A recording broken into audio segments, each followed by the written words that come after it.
Yo, what's going on, guys? We made it. We made it through the day, the rough old day. Not a bad day for the AMC and GameStop, considering everything else around us absolutely plummeting. Nasdaq at a low of lows. Crypto still selling off, and everything else around it is just redder than red can get. I think this is the beginning of the end, like I titled it last night's video. This is feeling pretty gnarly. And I'm not saying that for our beloved stocks, but the whole market as a whole. We have FTDs piling up again through the roof, as we know. We have touched on XRT short interest. We'll touch on that thing. Our XRT shorted amount is over 700 frickin' percent.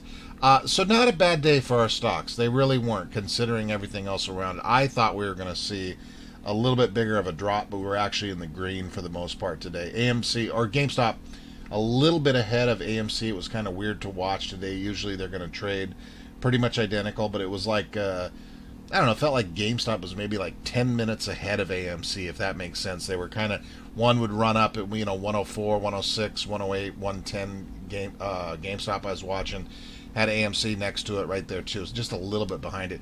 Either way, all things considering, I guess we will take it. We can get through. If we've been through a year of this, and this 2022 starting off where we have been shorted, FTD'd into an oblivion, you guys, we can get through anything.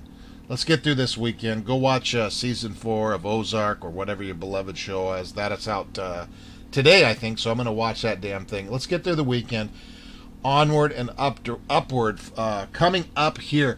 Okay, what do we got? Oh, I set that damn line last night at 37,799. That was a little light. I thought I was high last night, but again, crypto, this is going to be fun to watch through the weekend, is taking an absolute dive. ETH at $2,549. Bitcoin at 36,245. Should we set an over-under for, let's set it at 34,999 for Sunday night, we'll call it. End of Sunday night, as I do the video. I'm going to take the under too. Why not? Everything else and their mother selling off. Why wouldn't Bitcoin keep dipping through the weekend, right? So yeah, congrats everybody that took my line that I set last night at 37.9. Congratulations on your winnings. GameStop up $3.69. Flat ass in after hours basically. AMC right behind it, down 0.55, and then a little bit down in after hours. So not bad. We'll take that, right? We might as well. Didn't go down any further. Let's do a turd of the week right here. All we need to read is this. AMC is a terrible investment, says an analyst. Brian Sozi. Thanks, Brian. Go bleep yourself, bud. XRT. 715.48% share short. Percentage of share short. 715%, boys and girls. We're going to see some serious price action coming forward here, I believe, with all this short interest and this goddamn oh man, alive. You know where I'm going with it. Look at this unusual whales. This was tweeted out about an hour and a half ago. Yeah, roughly an hour and a half ago, as I'm uploading this video on a Friday night. This wording here: 300,000 crypto accounts have been liquidated.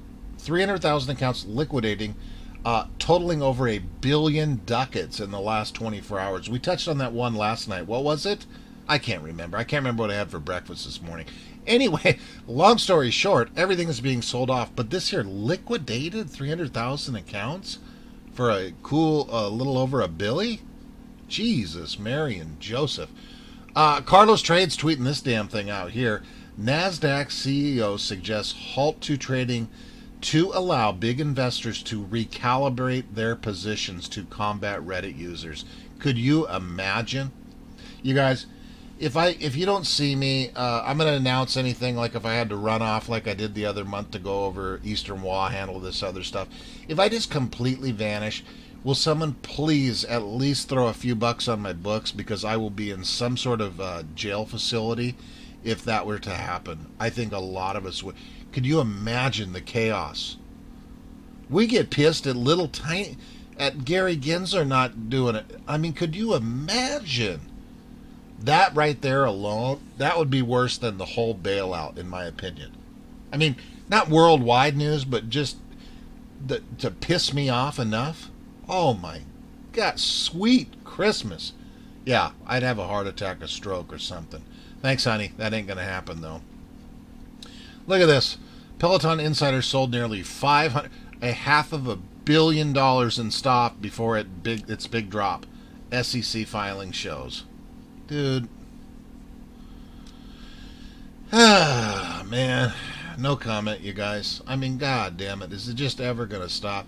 Are we so focused in on peeling out all of the BS? I think we are. And it's not a bad thing. It's not to be negative. But, really? Man? Give us a hookup. You dicks. Okay, enough of the nonsense. This was an outstanding, very well put together. Shout out to the real dark pool over there on the old Twitter. I'm going to fire this in. We're not going to go through it. I was going to, but it needs to be gone through with a fine-tooth comb by yours truly. I don't have a set of glasses on. I can barely read as it is, let alone having glasses on. But this is very well put together. He's got... so I'm going to pop it in there, but if you go through it right here, I'm not very good at Twitter. Most of you guys are way better than me. Very well put together piece of DD. This is a absolute must read. He put this together, it looks like this morning. I went through it a couple times today. Awesome. Explains a lot. Very well put together and very, very well done. So there is homework assignment number one for you fine folks if you have not seen that over there. I know a lot of you guys do not get on Twitter, and probably a damn good reason you don't too. Okay, the stock market super bubble's about to burst. Top hedge fund manager warns. Let's take a goddamn listen to this. It's only a minute and a half here. About for months and months and months. You said if we left this too late, there was going to have to be a point where suddenly the Fed had three major policy moves to do, whether it's raising rates, it's ending the asset purchases, and then it's reducing the balance sheet. And we're sort of seeing what you saw in a crystal ball months ago.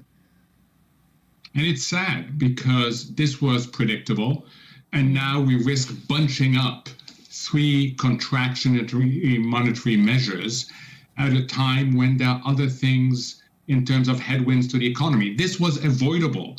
The problem is that the Fed was in love with this notion of transitory inflation for so long that it missed one window after the other. And now it has to play what they call in the US hurry up offense, which means you have to get a lot of stuff done, but the risk of a mistake goes up when you're rushing like this.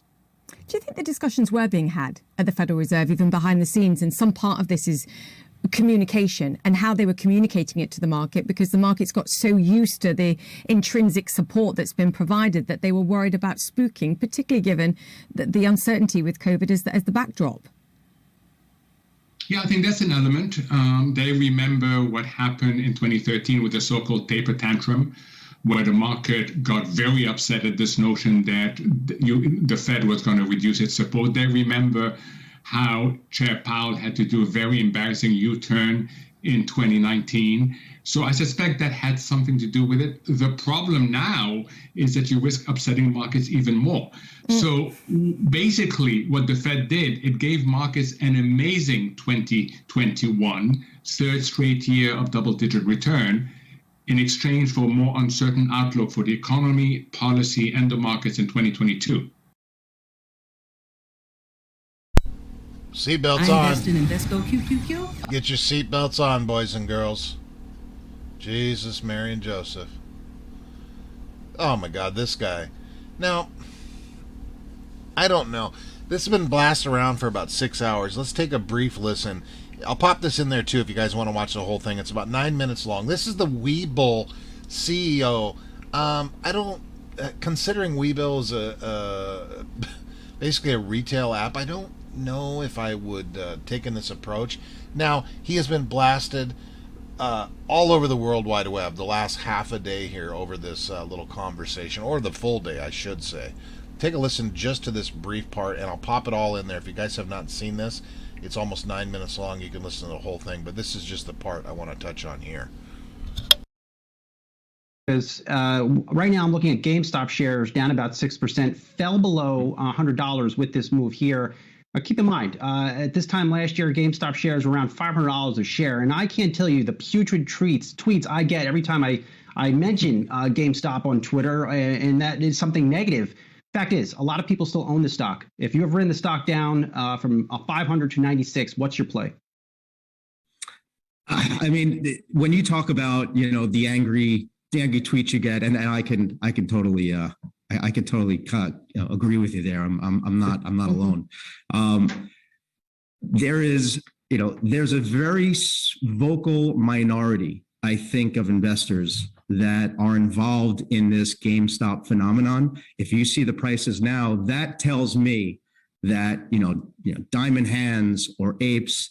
I think it's a lot of talk. I think we're seeing our traders and our investors take money off the table in GameStop, right? And when it comes down to your own personal pocketbook, that's what's important, right? Managing your own P&L. Everyone's a patriot on July 4th, but it really comes down to you managing your portfolio correctly. And I personally, I'm not involved in GameStop. I don't recommend stocks, but if I saw these moves, I would be taking money off the table. And just moving off of that point also, Anthony, we've seen such engagement from the retail community during the pandemic. Okay, that's enough. You guys can listen to the rest of that. I'll fire that in there. But still, I mean, dude, I don't know if you needed to go out and really say some smart-assy type of things to your basically retail audience there over at Webull. I got out of Webull about, what's it been, 6 months ago? I think I got pissed off in a video when I think we were talking about PFOF or whatever when I yarded the rest of my crap out of there. So, yeah, not a very smart move. You've been blasted from, a-hole to breakfast all over the place, sir. Not a good move. Homework assignment number 2. I did not see this right here, but long story short, thank you to BW1s over there, Super Snock, for finding this clip. It's about 9 minutes long. It's the Overstock dude talking about basically the whole shit show that was. Very good clip here to read or to listen to. I did not see that. I have shared a bunch of these, but this was a very, very good one. So we'll pop that in there for your homework assignment, folks. That one, we'll fire that son of a gun in there. What else are we firing in there? Something else. I'll figure it out by the time it's done. So get your over-unders ready. Remember, guys, $34,999 by the end of Sunday night, we'll call it, by the time I upload the video. I'm going to take the under too. Again, why the hell not? Okay, guys, get through the weekend. Hydration, protein, fruits, vegetables, whatever you got to do, or just say the hell with it and drink all weekend and go binge watch something or go hang out with the family, do some jumping jacks. Do not look at your apps. Do not look at the line. It is not moving until Monday morning, in case you forgot. All right, guys. Love you, and I'll talk to you later.